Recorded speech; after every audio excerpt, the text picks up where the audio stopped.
ल हजुरको शुभ नाम चन्द्रहरि श्रेष्ठ चन्द्रहरि हजुर अब आज नयाँ वर्षको शुभकामना होइन हजुर अनि तपाईँलाई कस्तो लागिरहेछ फसहरू ठिक छ आउँदैछ रमाइलो छ अब मतलब आज सिद्धकाली जात्रा चाहिँ कसरी हुन्छ त के हुन्छ अब 6वटा रथ ल्याउँछ यहाँ है अब 5वटा यहाँ ल्याउँछ होला त्यहाँ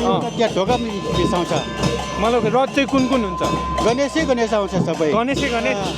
अनि मतलब एउटा गणेश चाहिँ एउटा गणेश आउँछ कुन कुन टोलको त चपाचोक लाङखेल इनालछी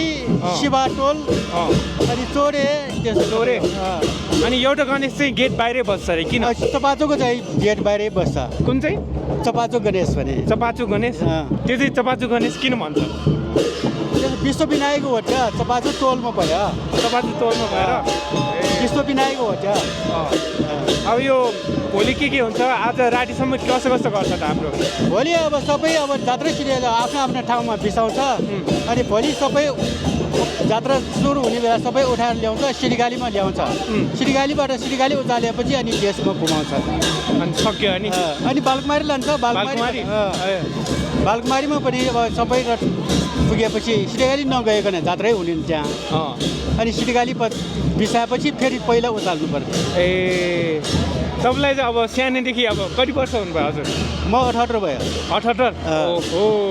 अनि मतलब यत्रो जात्रा हेर्नु भइसक्यो तपाईँलाई रमाइलो कुनै मोमेन्ट छ मतलब बाजा बजाइराखेको यस्तो बेलामा